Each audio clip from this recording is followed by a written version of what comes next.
Chapter 5. Jesus restores a demon possessed man. They went across the lake to the region of Gerasenes. When Jesus got out of the boat, a man with an impure spirit came from the tombs to meet him.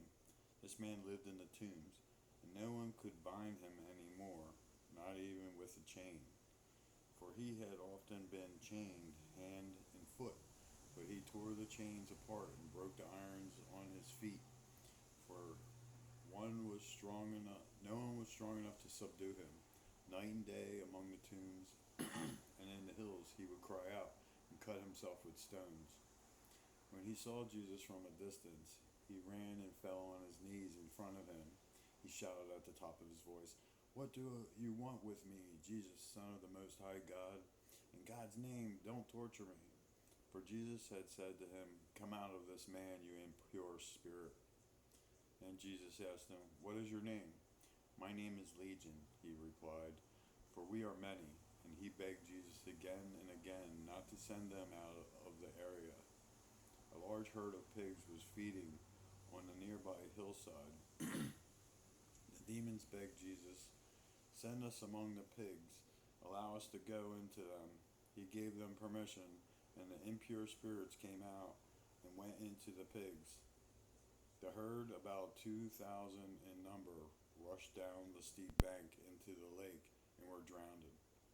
Those tending the pigs ran off and reported this in the town and countryside, and the people went out to see what had happened. When they came to Jesus, they saw the man who had been possessed by the legion of demons sitting there, dressed and in his right mind, and they were afraid. Those who had seen it told the people what had happened to the demon-possessed man, and told about the pigs as well.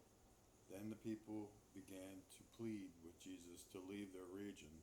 As Jesus was getting into the boat, the man who had been demon-possessed begged to go with him.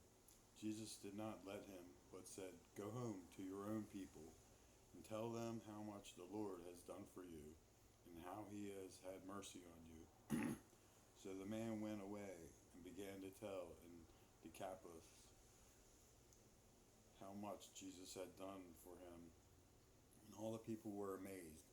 Jesus raised the dead girl and heals a sick woman. When Jesus had again crossed over by boat to the other side of the lake, a large crowd gathered around him while he was by the lake. Then one of the synagogue leaders named Jairus came, and when he saw Jesus, he fell at his feet. He pleaded earnestly with him, "My little daughter is dying. Please come and put your hands on her so that she will be healed and live." So Jesus went with him. A crowd followed him and pressed around him. And a woman was there who had been subject to bleeding for 12 years. She had suffered a great deal under the care of many doctors and had spent all she had. Yet instead of getting better, she grew worse.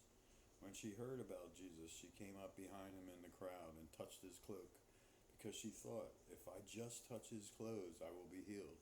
Immediately her bleeding stopped, and she felt in her body that she was freed from her suffering.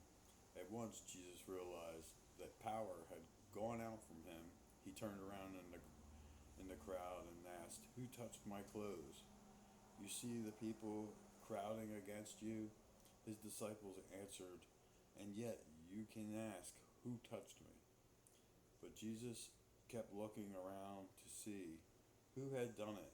Then the woman, knowing what had happened to her, came and fell at his feet, and trembling with fear told him the whole truth. He said to her, "Daughter, your faith has healed you. Go in peace and be freed from your suffering." While Jesus was still speaking, some people came from the house of Jairus, the synagogue leader. "Your daughter is dead," they said. "Why bother the teacher anymore?"